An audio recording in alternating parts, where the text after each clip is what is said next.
తెలుగులో నేను బ్రహ్మానందం గారు కలిసి ఒక సినిమా చేసాము, కానీ అది రిలీజ్ అవ్వలేదు.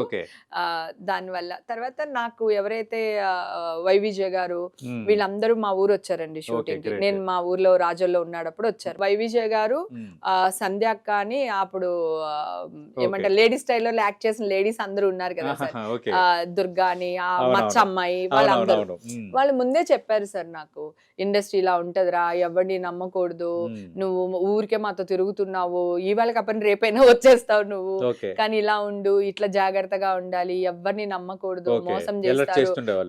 బాగా అండి పాపం వాళ్ళందరూ బాగా మెంటల్గా, అంటే ఆ ఎదిగే వయసు కదా సార్, అవన్నీ బాగా ఉండిపోయినాయి, ఇక్కడ బాగా ఉండిపోయినాయి. సో అందుకని నేను సిన్సియర్ గా డాన్స్ నేర్చుకున్నాను, సిన్సియర్ గా యాక్ట్ చేశాను, సిన్సియర్ గా పేరు తెచ్చుకున్నాను సార్. ఎక్కడ కూడా రికమెండేషన్, ఒక్క సినిమా డాన్సర్ కదా మీరు, మరి మీరు మంచిగా డాన్స్ చేస్తుంది ఎప్పుడు ఎక్కడ చూడలేదు సినిమాలో? 2-3 సాంగ్స్ చేశాం సార్. ఆకాశం దిగి వచ్చి మబ్బులతో ఆ సినిమాలో నేను డాన్స్ చేశాను. రీసెంట్ గా ఇంకా 2-3 సినిమాల్లో కూడా డాన్స్ చేసాము. కాకపోతే ఫుల్ పెజ్డ్ గా నా మీద సాంగ్ లేదు, ఒక ఫ్యామిలీ సాంగ్ లో మేము ఉంటాం. అతడు సినిమాలో సాంగ్ ఉంటుంది, అట్లా కొన్ని సినిమాల్లో చేసాం అన్నమాట.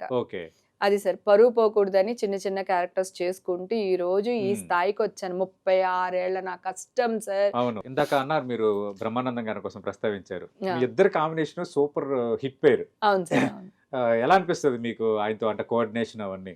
చాలా బాగుంటుంది సార్. అసలు అంటే ఆయనతో యాక్ట్ చేసినప్పుడు చాలా స్ట్రైట్ గా ఉంటాం అనమాట, ఎందుకంటే ఆయన వేసేస్తారు, అక్కడ స్క్రిప్ట్ లో రాసున్న ఏమి ఉండవండి. సో ఆయన మాడతారు, ఎల్లు వాడు అది అంటారు, అది స్క్రిప్ట్ లో ఉండదు, ఎల్లమని వాడమని, అవేమి ఉండవు, డైలాగులు ఉంటాయి అంతే. యాడ్ చేస్తారు, యాడ్ చేసినప్పుడు వాడు అంటే ఇట్లా ఆ చిన్న చిన్న ఎక్స్ప్రెషన్స్, మళ్ళీ ఆయన ఏదైనా నేను కొట్టానంటే అయ్యో కొట్టకండి అని.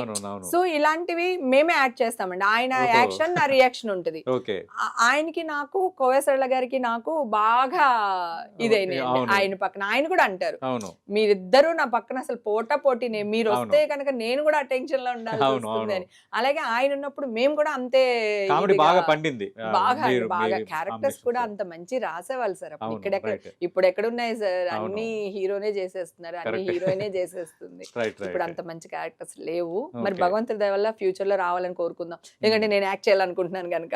రైట్, అంటే ఇంకా మీరు 10 టీవీ వేదికగా చెప్తున్నారు ఇంకా ఐఎమ్ రెడీ ఫర్ యాక్టింగ్ అని. Yes sir, yes sir. ఎందుకంటే